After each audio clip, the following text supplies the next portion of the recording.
All right, guys, you ready to get going? All right, so this evening's fly is Clouser Swimming Nymph. So everybody knows Bob Clouser's deep minnow, classic lead-eyed bucktail, effectively a jig made for a fly rod. So beyond that, Clouser's tied a ton of other flies over the years that are all popular in different parts of the country. Swimming Nymph is one of my favorites. Clouser originally designed it as a smallmouth fly for the shallow, warm, clear waters on the Susquehanna River in Pennsylvania during the summer months. So you couldn't throw a big, heavy streamer at that point, but you could throw either floating flies or mid-sized nymphs. So they had some larger mayfly species up there that it would imitate, crayfish, damselflies, etc. It turned out to be a fly that just worked for about everything, including the way I got into tying it, is for carp. So where most carp flies are the drag and drop, heavy lead eyes, put it on the bottom and have the carp swim over it and notice it, this is an active retrieve carp fly. So something you want to sink slowly in the water column and you're trying to strip past their eye. So it works great down here when you consider we have all those small crayfish, damselflies, dragonfly nymphs, etc. that make up a large part of the carp's diet in these kind of muddy hot waters. When I do tie on that, I will say I do not use one of these hooks. This is a TMCO 2300. I use bonefish hooks. So Gamakatsu has these little black bonefish hooks called SL45s. So they're really strong, really fine, sharp tip, and they hold up to even a big carp, or I actually catch gar on them occasionally as well when I'm carp fishing.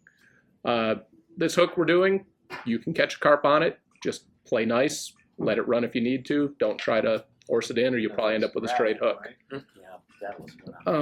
So for colors, the original was kind of a tan colored fly. Since then, people have used it in brown, black, olive, as well as kind of a crawfish orange. So I think everybody has olive here, and I just brought some crawfish colored stuff from home to tie with. Did you give us a bead? No beads. Okay. So you can tie it with a bead. Right there, already off script. You're off script, actually. That's not Clouser's original. Hey man, But- I'm just telling you what was posted with your name on it. On Facebook. On Facebook. Well, that's because Catch runs Facebook. I'm just Oh, telling there you go. I'm just telling Actually, you. Catch posted on the Say no website. I'm Catch just posted on the telling you what I'm website the seeing. correct one with no bead on it. But yes, telling you so what with I'm regards looking to weight, I was going to get into that, Sydney. You got a couple of options. You can put a bead on it. You can go weightless if you're going real shallow, or you can use a little lead-free wire to wrap underneath. So we'll go ahead and get started and talk about the lead-free wire in a moment. So go ahead, hook in the vise, and just go ahead and build a thread base extending to pretty much the tip of the hook. And then we'll go ahead and bring that thread back forward, about a quarter to a third shank length behind the eye of the hook. Yeah, that was very different looking.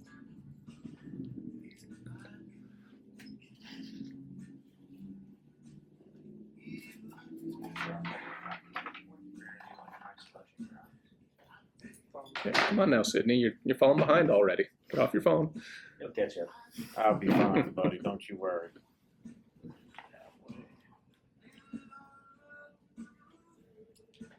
All right. All right. So at this point, again, kind of the weight is optional. If you're fishing real shallow, you could avoid this, but understand you're talking a significantly slow sink rate. It'll run right below the film, and it'll actually float for a little bit due to the just rabbit fur in the tail holding some air. So I usually add a little bit of lead wrap. I'm going to go ahead and do this a classic way where we're going to wrap this around the shank. But occasionally, to get these to sink more level, I will actually just wrap this along the bottom of the shank as well. So as an alternative, you can go ahead and do that, but we'll go ahead and wrap normally. So we're going to go ahead and do 4 to 6 wraps around the shank, right in front of where I have that thread. So we'll kind of use that to build up our thorax a little bit later on. How many reps? 4 to 6 should be good. 7 grams. Yeah, 7 grams. Sure, Sydney. You can't tell me not. Probably more like 3 grams. But gram it's and a half. important to leave space before the eye. Yes, so you'll leave a little bit of space there. I don't know if you can see on the screen.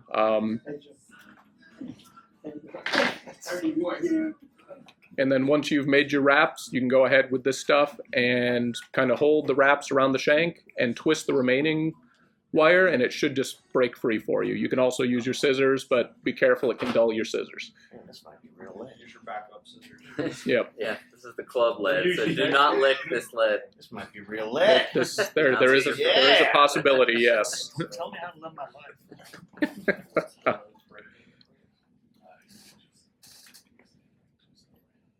Oh, I see. Ours like hold it. Yeah. Real water. There was. Yeah, there's one. So. We use my scissors to cut it. Oh. What is that? Just use a certain part of the scissors. Use like This is just have a part of the scissors for the There you go. that needs to be sharp, and then have a part of the scissors that are Yeah. like lead. So, once you have your wraps on, go ahead and wrap thread in front of, behind, and over it just to kind of secure it in place. So that'll just keep it from sliding back and forth along the shank if you build a little kind of thread bridge on either side of it. Oh, what was that? Sorry. Just wrap a little thread behind and in front of it, and that'll keep that lead-free wrap from sliding on your hook. That lead wrap. Yeah. I said, Sliding on your I mean, mine says Orvis lead-free on it. I don't know what you guys are using. Come Yeah. on. Lawyers in the club. All right, so once we've done that, we'll go ahead and wrap the thread back to where it's hanging over the point of the hook again, kind of right at where the bend begins. I'm about to say, the whole hook is bent. Line it up with the point. Yeah, that's just say. At the beginning, for sure. And when you say like wrap back to the back, you don't have to do touching wraps the whole way. You can just do like touching on it. All right, so next step is we're going to go ahead. You guys should each have a couple pieces of crystal flash. So this is a lot longer than you need, but depending how flashy you want this, you could use anywhere from 6 to 12 strands extending off the back of the hook. So if you only have 3 or 4, bend it in half, cut it, and then you'll have more to put off the back of the hook. So I don't know how many strands he gave you, but if you want more, We got plenty. yeah, bend it, clip it in half, and then you can tie it in. How far are you gonna go? So I'll trim it to length afterwards, but it's going to extend, for now, I mean, you can extend it almost to shank length past, and then we'll trim it back to where we want it when we're done. And you want about 12 pieces back Anywhere from 6 to 12, depending on how flashy you want the fly to be. This is really the only flash we'll use, so, you know, if I'm throwing it at gar, I'll use more, carp a little less. So tie it down on top of the shank, extending off the bend of the hook. And then you'll have some going forward, just clip that down short and wrap down the ends.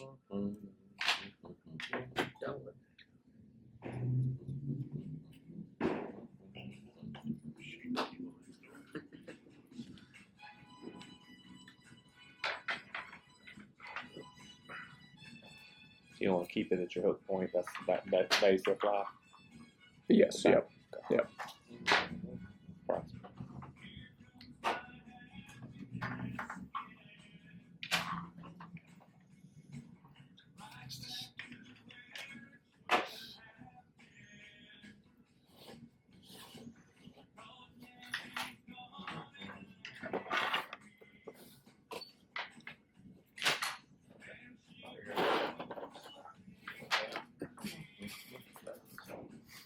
It's always keeping thread short like this.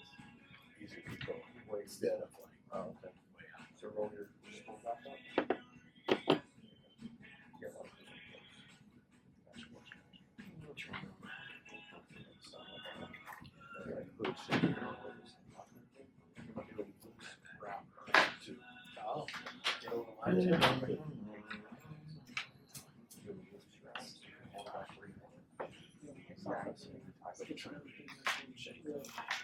How are we doing? I can't see over there. I think everybody's ready.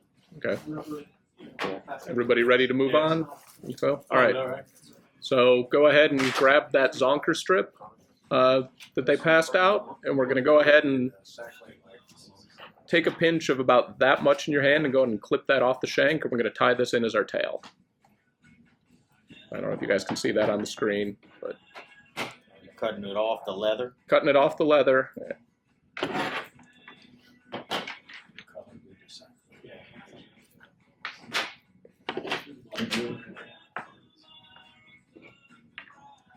So you can go ahead and a bunch like that, yeah. So we're How- just looking for the hair.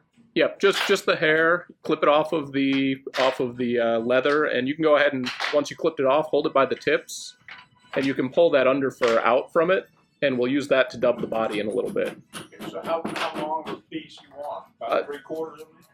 So we're gonna tie in a tail that is extends about half a shank length beyond our tie-in point. So something about like that coming off the back of the fly. I would cut it as close to the leather as you can. Yeah, cut as close to the leather as you can. Yeah. Okay, so that's you hold. So- That's yeah, if you hold it by the tips. Under 32. Cutting that bit off. Right. If you don't want to hold the tips of it, why not cut it off? So- So once you have that clipped off, go ahead and pinch it between your fingers, and kind of set it right over that where your thread is on the back of the shank. And before you tie it in, slide your fingers down around the shank. So we want to move kind of the fur around the shank so that that fur wraps around and isn't just sitting on top of your flash. And it's not going to be perfect, but if you can do that a little bit, it'll kind of give you a more evenly dispersed tail. So go ahead and once you've done that, wrap it in. Oops. I'm going to go ahead and add a little more as I pulled half of mine out while I was talking.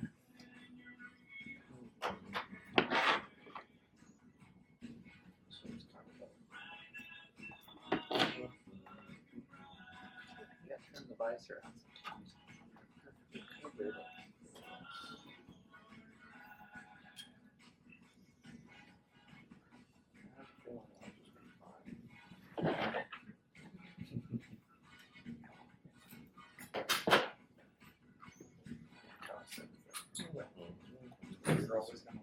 Alright. And then any fur that's in front of your tie down, those butt ends, just go ahead and trim off, and we can mix that into the fur we use to dub the abdomen in a minute. So you can just toss it down with any other scraps you have.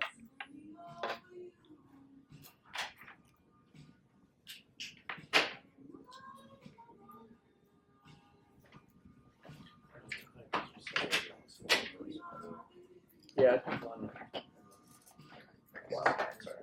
Yeah, so you can pull it back, but you can secure a couple Yeah. rounds of miles. Yeah. So that just captured everything.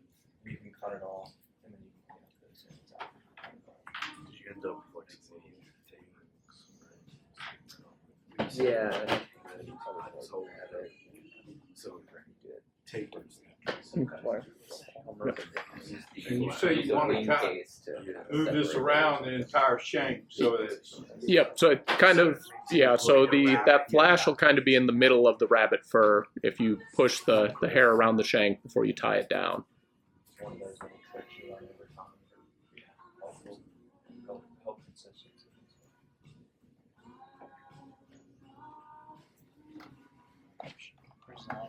So once you've got that in, we're going to go ahead and take our ultra wire, and we're just going to tie that in, extending from the bend of the hook, and we'll go ahead and use that to rib the abdomen of this fly once we dub that.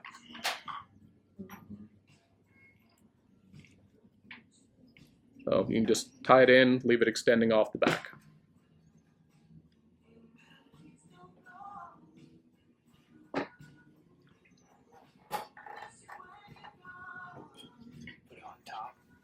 It can be at the top, the side.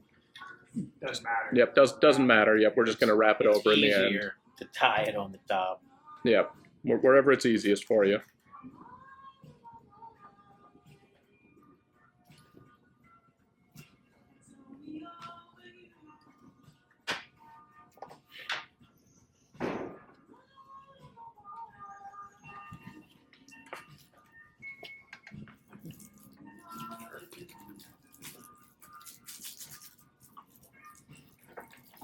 So So once we have that done, we're going to go ahead and use some of that zonker strip to dub the abdomen of the fly.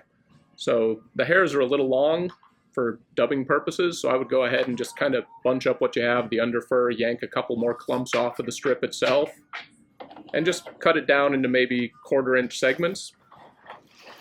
And you can,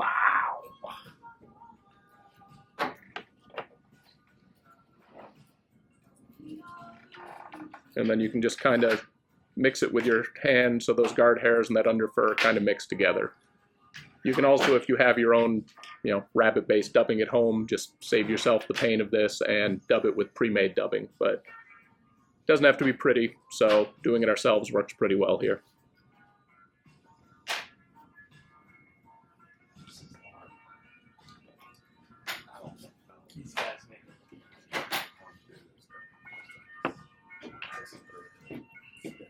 So if you have some dubbing wax, you can wax your thread.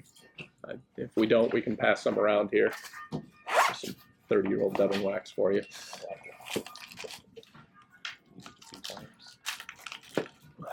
I may be underestimating. I've had it since I was 16, and it was out of a retired man's box back then. Y'all need some? Sure, just helps to twist. Like chapstick. Yeah, chapstick would probably. You making a noodle out of this? Yep, and then we're going to go ahead and make a dubbing noodle around the wax thread. So for those who haven't done that before, literally you're just going to pinch it onto the thread and twist it with your fingers. And what we produce here is called a noodle. So it's just simply the dubbing twisted around your thread. So look like that. What are you wiping? Robinson, don't lick that stuff. That stuff is older than Robinson. There we go. How far are we dubbing up? All the way to the eye? Yep. or- So once you've made the dubbing noodle, go ahead and dub to about roughly the back edge of where your lead-free wrap is. Okay. So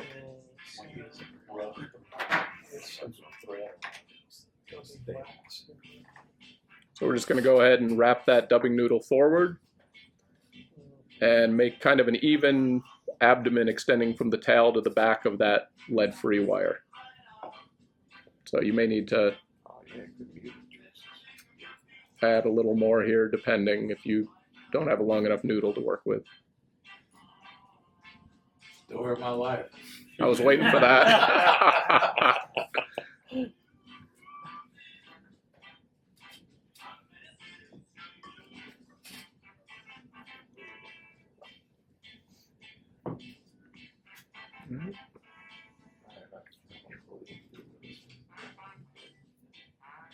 This is a pretty hard first one. No, you need to come to a really harder class on the go out make more sense. Yeah, sorry, not the easiest one to be learning on. Oh man, It's But effective you though. can tie this when you can tie any of them. Though. Yep. I'm not gonna back that out. Yep. So once we have that abdomen dubbed, we're going to go ahead and counter wrap the thread. So if you were wrapping clockwise, or the wire, if you were wrapping clockwise with your thread, wrap counterclockwise with the wire, and that'll go ahead and kind of secure that dubbing in. Just go the opposite way with the wire. Yep, exactly. Tight segments. Up to you. As many Bug- segments as you Buggy want. segments. Yeah, it's really just to hold down, kind of the dubbing in place. If you don't make them perfectly symmetrical, fish won't even bite it. I know. That's what happens. That's why Randy weighs his general. Doesn't he? I tell you, I'd be surprised if he didn't. Counterweights them. I know he pulls out his compass. Make sure that those little tails are at like 37 degrees. We got some discriminating fish out there. Clearly. Maybe that's why I don't catch fish. 'Cause I put them at like 39 degrees. No, they don't catch fish because you keep it in the box and then you put it in. I finally caught one on. I finally caught one Well, on that means jitterbug. you used It only took like 7 Used years. it. That means Too far towards the hooker. So up to the lead. And then, Yeah, so Hey, yeah, about 2/3. cut it I only off. go to the jibby if the concordance. Yeah, then break off any excess wire there. Exactly what I. You know. So cut it off or twist it off either way. You know what am I gonna do? Should be able to just kind of helicopter it and it'll bust off. I say jibbies are a little bit finicky to tie. Yeah. And they're not particularly durable. Actually, it's my biggest issue with them. Really. Yeah. Well, I haven't Could pulled be out any. 50 out to 50 some reduction little deal or bit. something. I really don't. You can if you want to. I keep the abdomen pretty sparse on these. I mean, I wasn't trying to pitch that way when I caught it. All right. We can see what you're tying. I gotta say, I've been on That's pretty sparse. Accidental. But all right, so once you have that done, we're gonna go ahead. You should each have some peacock herald. So we're gonna go ahead and tie that in at the leading edge of that abdomen with the tips extending backwards. Go ahead and secure it down with a few wraps, then you can trim any kind of butt ends that are extending forward from there.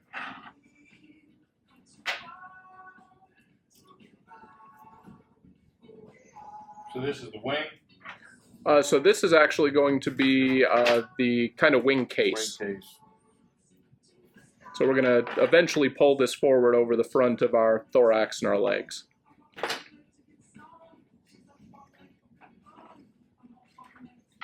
So it doesn't matter how far it sticks back. Nope, yeah. Doesn't matter as long as you have enough to pull forward when you need to. So where are you tying this in? Over the lead or? Right at the leading edge of that abdomen. All right.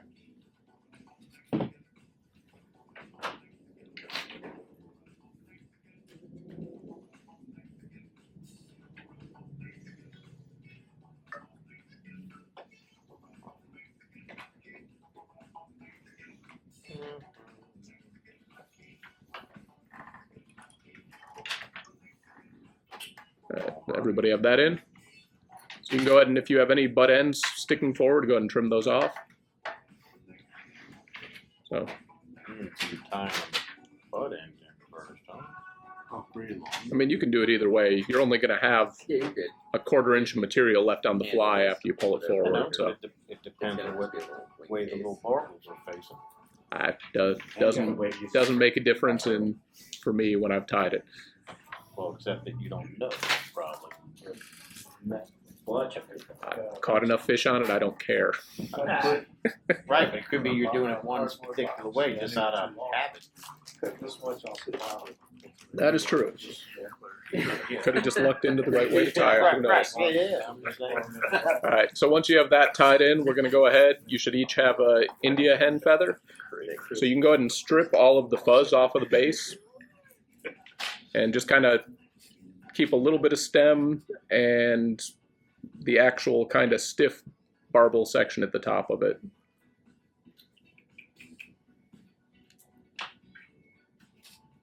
And then we'll go ahead and take that and concave side down, kind of lay it on the top of the fly over top of the peacock herald, and go ahead and tie the stem in right there as well. So right now it's just sitting on the top of my fly, out of the way. Concave side down. Yes. And that'll just help in that when you wrap it, it should have the natural direction of the fiber moving backwards as opposed to forward. Concave side up. Concave side down. Get it.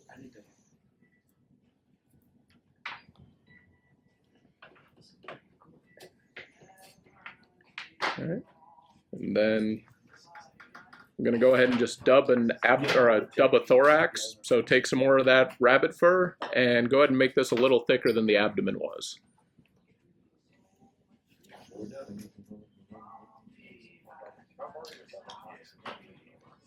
I will say, because we're going to wrap both the India hen feather forward and then pull that peacock herald forward. Be very careful not to crowd the eye of the hook. It's really easy to Maybe too get late just now. too much material up there in the end.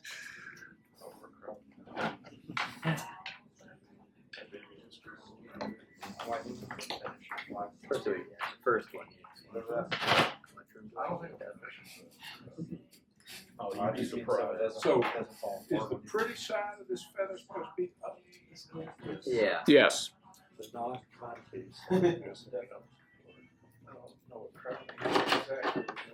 palmer this out soon. Yep. Yeah, we're gonna palmer that feather once we lay down the thorax dubbing. So once you have your dubbing on your thorax, leave the thread hanging at the front right behind your hook eye. I like to leave a little gap again so we don't crowd the eye too much. And we're going to go ahead and take hold either with your fingers or if you have a pair of hackle pliers of that India hen. I'll kind of brush back the feather a little bit so it's pointing towards the back of the fly. It should naturally be pointing that way anyways if you tied it in concave down. And then we're going to go ahead and wrap, or we're going to palmer that forward, and with each wrap kind of brush the feather, the fibers back. Sorry, my brain is not functioning at the moment. So you should be able to do 2 or 3 wraps of that.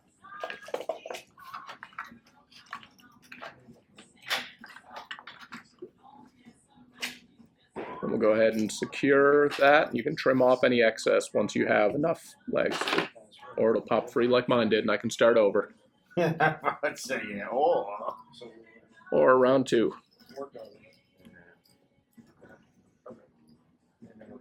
Are you working it towards the eye? Too? I mean, I am you're working. touching wrap and you have to Yeah. finish at the eye. Right? Yep, I'm working it towards the eye. I'll stop a little bit behind the eye again. I don't want to crowd the eye completely. But yeah, work it forward as you palmer it.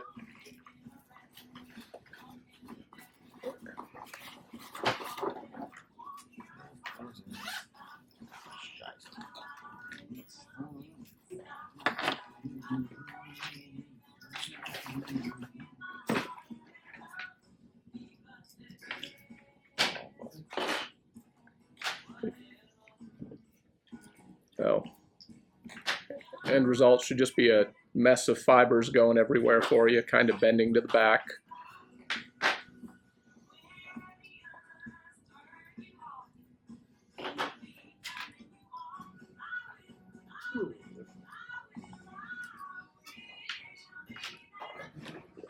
All right.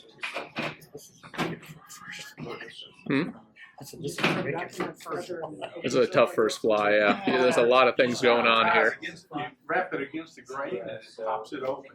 To me, it flies, it flies. Yep.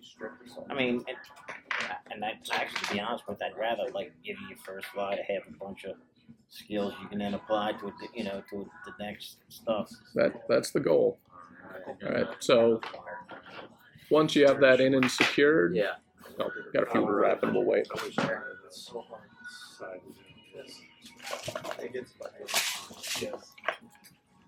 The wing case, the only thing left. Yep, wing case and whip finish.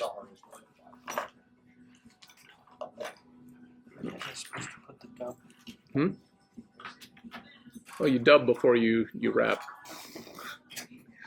Yeah, dub a thorax and then wrap the herald, sorry. Or, I mean, wrap the India hen. You know the feather? It'll look buggy. There you go. Buggy is what you want with this fly. I was like, this is double. Yes, your bead might actually make so you can't crowd the eye with a bead. Yeah, it would sink too quick for my purposes if I threw a bead on it. Again, this is a clear, shallow water fly. So I'm just gonna wrap it around just like we did everything else. Pretty good. 2 on top. Would also sink nose down as opposed There to you kind go. of floating level. I give you some of these beads, you can tie them with this. Chances are we'll probably open this box and it'll fly everywhere. Yeah.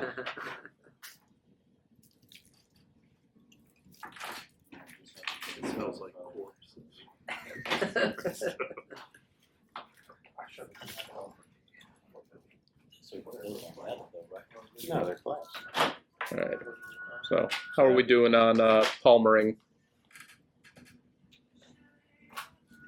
Yeah, I might need another. Need another feather. All right. So for those who are ready, go ahead and kind of part the fibers that are on top of the fly from that soft tackle and just push them to the two sides as evenly as you can. And so just, you know, you have fibers pointing in all directions there from that feather. Push the ones on top to the two sides. Kind of just part them down the middle, and then we're going to go ahead and pull that peacock herald forward over the top to make a wing case. And we'll secure that with thread. So,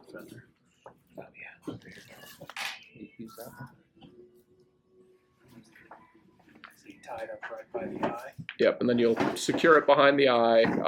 Make sure you give yourself enough room, you know, that you can clip the butt ends and still whip finish and see the eye of the hook. That'll be the one key here.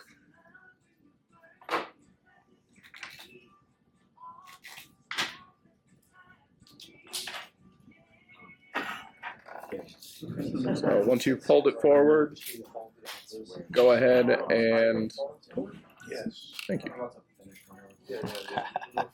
Go ahead and trim the butt ends, trying to make sure, again, the eye of the hook is as clear as you can get it. That went way better than I thought it would. Okay, It's impressive. say again what you do with the peacock herald. So Bring it forward. bring it forward. I don't know if you can see the TV screen. I have mine turned so you can see the top of the fly. So I pulled it forward and then I tied it down over top of that soft tackle. Kind of part the hackle to either Yep. side. Yeah, part the hackle to either side. The part that you Oh, need. okay. Yeah. So you have the buggy legs kind of coming out the sides of the fly, and then that's the wing case over the top.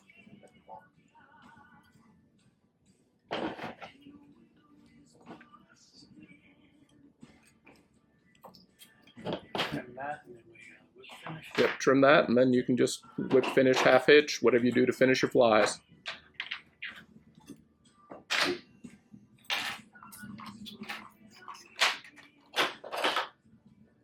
Better than the one I did 3 years ago.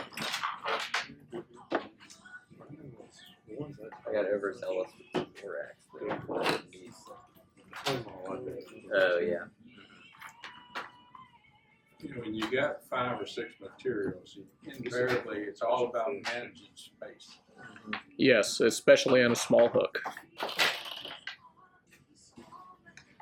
And Chris, I know we talked about, you know, this could be a cart fly, so we don't use any glue on this, right? Is that your If I'm throwing best it, method yes, of your experience? yeah. So if I'm throwing it carp, Piece of copper. I am a stickler for the no adhesives. Carp have a very good sense of smell and taste. Yeah. I'll Well, I'm not Just going run to it do through And I all think that. Chris- Show you that fly that I have. Work it through quick, it won't crack. I don't remember what it's called.